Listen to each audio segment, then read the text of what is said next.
আসসালামু আলাইকুম রহমতুল্লাহ। আমরা জুমা বরক আজকে জুমার দিনে প্রায় শেষ পর্যায়ে রসুলের শানে নববী এবং সূরা কাহফ পড়লাম। পাশাপাশি আমরা শুক্রবারের ফজিলতটা আদায় করার চেষ্টা করলাম। এখন প্রায় শেষ দিন, শেষ পর্যায়ে। তো আমরা এই কথাগুলো ইসলামিক নলেজ, যে Islam is the complete code of life, Islam হলো পূর্ণাঙ্গ জীবন ব্যবস্থা।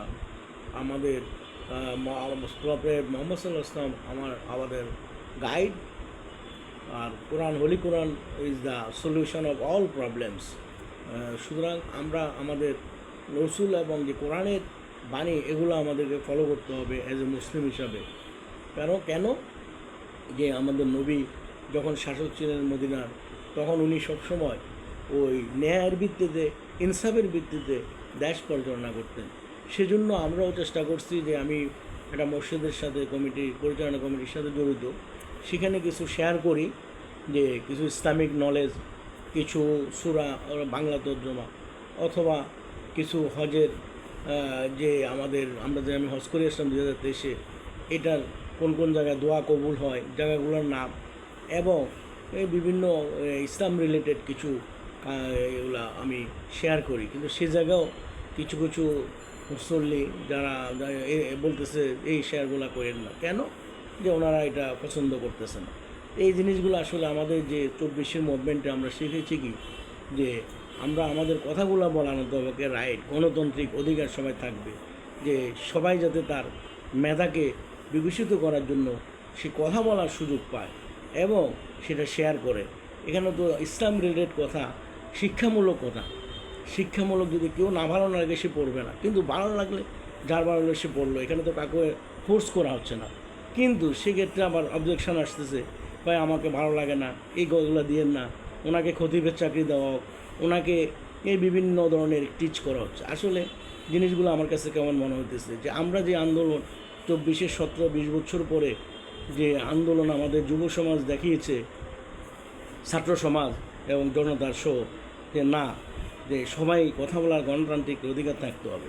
গণতন্ত্র হলো সবার জন্য, সবার আগে বাংলাদেশ। আমাদের মাননীয় প্রধানমন্ত্রীর কথা এটা। কেন? যে democracy is the people, for the people, of the people, by the people. এটা মানুষের জন্যই, সেবার জন্য। মানুষের মেধাকে যখন সেবা রূপান্তর করবে, সেবানন্দ অর্জন করবে, তখন সম্পদ। এই কথাগুলোই আমরা যে শেয়ার করি বিভিন্ন গ্রুপে। আমি আমার Dhaka college group, Dhaka varsity গ্রুপও আছে, সেগুলো তো দিই। এখন আমাকে বললো, না ভাই এটা কেউ পছন্দ করেন না, দিয়েন না। আমাদের কমিটির যে সেক্রেটারি, উনিও সেম কথা বললো কমিটির যে, এবং আরও দু একজন বললো, গ্রুপের মধ্যে রেখেছে, যে ভাই আপনি এগুলো শেয়ার করেন না, আপনার কমন সেন্স লেখো, কমন সেন্স, বিভিন্ন কথাবার্তা টিচ করছে। কিন্তু আমি তো আমার নিজের জন্য না, এটা মানুষের কল্যাণের জন্য, সমাজের কল্যাণের জন্য, এবং পাশাপাশি আল্লাহ সন্তুষ্টির জন্য এই কথাগুলো শেয়ার করি। এর মানে এই নয় যে এখানে আমি নিজেকে বড়ত্ব মনে করলাম, বা এটার কিছু ধরনের মেন্টালিটি নিয়ে আমি লিখি না। আমি লিখি যে আমি যা জানি অন্যকে জানার সুযোগ করে দিই। তারা যদি এখান থেকে যদি কোনো অংশে যদি একটা কথাও যদি তাদের কাজে লাগে, আপনাদের নিজের সমাজ জীবন, রাষ্ট্রীয় জীবন, ব্যক্তিগত জীবনে যদি ডেভেলপমেন্ট করতে পারে, উন্নতি করতে পারে, সেটাই আমার পাওনা। আর আল্লাহ আল্লাহ তো উনি সব কিছু দেখতেছেন।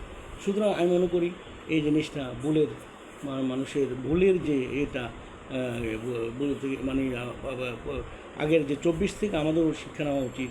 পরবর্তীতে আমাদের মেন্টালিটি, ইগো, সেইগুলো যদি আমরা চেঞ্জ করতে পারি, আমাদের দেশ তথা সমাজ তথা রাষ্ট্র পরিবর্তন হবে। আর নতুবা আমরা যে আগের অবস্থাতে আমরা ফেরত যাব। সুতরাং ভালো কথা বলার সুযোগ করে দিতে হবে। এটা শুধু আমি না, সবাইকে, সবার জন্য ওয়েলকাম। সুতরাং আমি মনে করি এই বোঝাবুঝির অবসান ঘটবে যদি আমরা সবাই সবার প্রতি সহযোগিতার মনোভাব নিয়ে কাজ করি।